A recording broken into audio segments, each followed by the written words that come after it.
আসসালামু আলাইকুম প্রিয় শিক্ষার্থীরা, আশা করি তোমরা সকলে আল্লাহর রহমতে ভালো আছো। আমিও তোমাদের দোয়ায় আল্লাহর রহমতে ভালো আছি। তোমাদের সকলকে ওরিয়েন্ট কোচিং সেন্টার পক্ষ হতে আমি সাইফুল স্যার শুভেচ্ছা জানাচ্ছি। প্রিয় শিক্ষার্থীরা, আজকে আমাদের আলোচনার বিষয়, তোমরা যারা 2024 সালের নতুন কারিকুলামে ভর্তি হয়েছ, অষ্টম শ্রেণীতে ভর্তি হয়েছ, তাদের অত্যন্ত গুরুত্বপূর্ণ একটি সাবজেক্ট হচ্ছে ইংলিশ। সেই ইংরেজিরই যে প্রথম এক্সপিরিয়েন্সটি আছে তার নাম হচ্ছে beauty in poetry. Beauty in পোয়েট্রির উপরে আমরা এর আগে বেশ কয়েকটি লেকচার দিয়েছি। তোমরা যারা সেগুলো দেখোনি অবশ্যই দেখবে, তাহলে তোমাদের আজকের আলোচনা বুঝতে আরও সুবিধা হবে। শিক্ষার্থীরা, এর আগে আমরা লেসন 1.3.1-এ আমরা আলোচনা করেছি ট্রু রয়্যালটি কবিতাটি, তার যে বাংলা সেটা আমরা আলোচনা করেছি। তো আজকে আমরা আলোচনা করব পরবর্তী লেসন 1.3.2। এই লেসনটিতে বলা আছে read the poem True Royalty again. True Royalty কবিতাটি আবার পড়ো, then ask and answer the following questions in pairs or groups. তারপর কি করো, প্রশ্ন এবং উত্তর করো। দ্য ফলোয়িং কোয়েশ্চেন, নিচের প্রশ্নগুলোর উত্তর দাও দলে অথবা জোড়ায়। Finally share your answers with the class, এবং শ্রেণীকক্ষের অন্যান্য যারা আছে তাদের সাথে ফাইনালি অবশেষে কি করো, সেটা কি করো, শেয়ার করো। তো এখানে দেখতেই পাচ্ছ বেশ কিছু প্রশ্ন এখানে দেওয়া আছে। সেই প্রশ্নগুলির উত্তর এখানে আমরা আলাদা করে আমরা করেছি। সেই প্রশ্নগুলোর উত্তর আজকের আলোচনায় আমরা দেওয়ার চেষ্টা করব। তো আমাদের সঙ্গেই থাকো। শিক্ষার্থীরা, এ নাম্বারে যে প্রশ্নটি ছিল সেটি হচ্ছে how many characters are there in the poem. এই কবিতাটিতে আমরা কতগুলো ক্যারেক্টার পেলাম, বা এই কবিতায় কতগুলো ক্যারেক্টার আছে, আমরা এখানে অ্যান্সার দিয়েছি there are 2 characters in the poem. কবিতাটিতে 2টি ক্যারেক্টার এখানে আছে। তো যদিও এখানে আরেকটি ক্যারেক্টার আছে বাটারফ্লাই, সেটাকে আমি আসলে ক্যারেক্টার হিসাবে ধরে নিই। তোমরা চাইলে সেটিকেও তোমরা কি করতে পারো, ক্যারেক্টার হিসাবে ধরে নিতে পারো। তো এখানে আমি মূলত মানুষকেই ক্যারেক্টার হিসাবে ধরেছি, সেজন্য আমি এখানে দিয়েছি there are 2 characters in the poem. এরপর হচ্ছে who are Balkis and Soleman.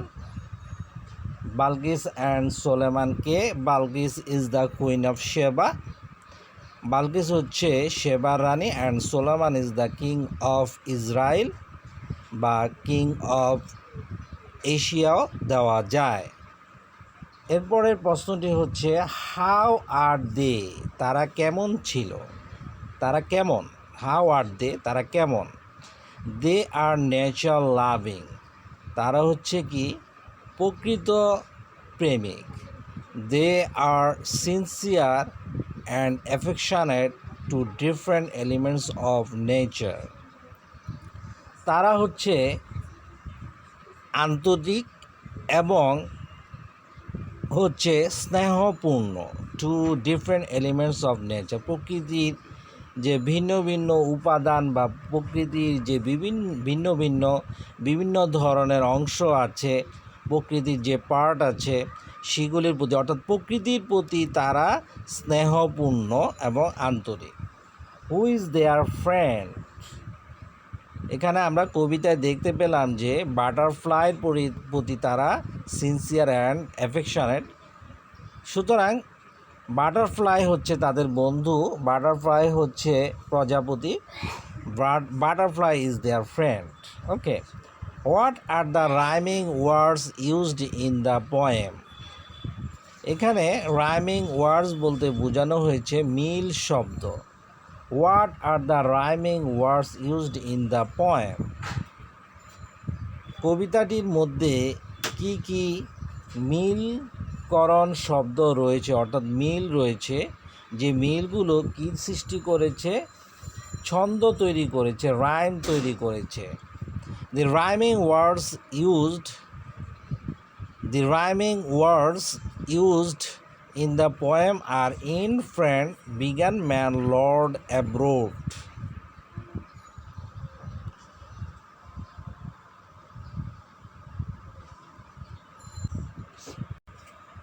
অর্থাৎ এখানে আমরা কবিতাটির ভিতরে মিলকরণ শব্দ পাচ্ছি। কি কি শব্দ পাচ্ছি? ইন্ড, ফ্রেন্ড, তারপর হচ্ছে বিগ্যান, ম্যান, লর্ড, অ্যাব্রোড। এই শব্দগুলো আমরা মিলকরণ শব্দ পেয়েছি, অর্থাৎ লর্ডের সাথে abroad, began, man, in, friend, যা কবিতাটিতে ছন্দের সৃষ্টি করেছে বা ছড়া আকারে ছড়ার সৃষ্টি করেছে। What are the words that are repeated in the poem? কি কি শব্দ এখানে পুনরাবৃত্তি করা হয়েছে কবিতাটিতে?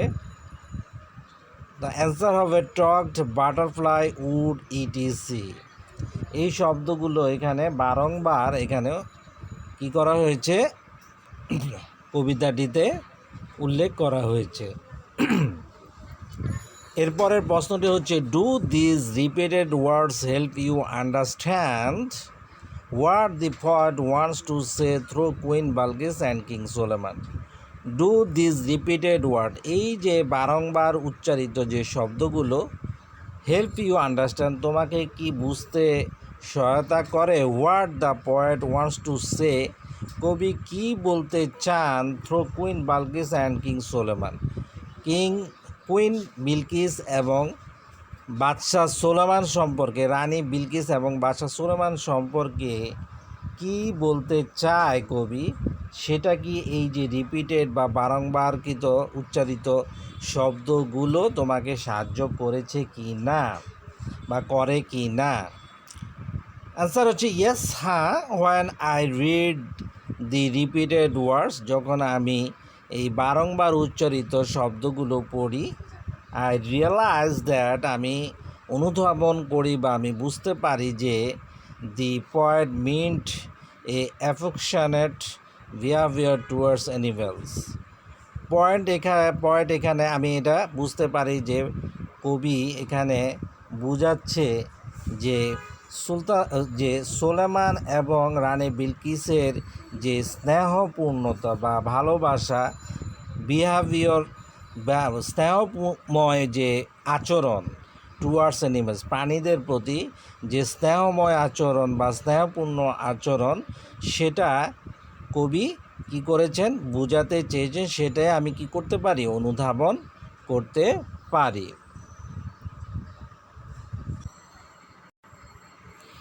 তো শিক্ষার্থীরা, আজকের আলোচনা তোমরা আশা করে বুঝতে পেরেছ। ইনশাল্লাহ পরবর্তী লেকচারে আমরা এই এক্সপিরিয়েন্সটির বাকি যে লেসনগুলো আছে সেগুলো আমরা আলোচনা করব ক্রমান্বয়ে।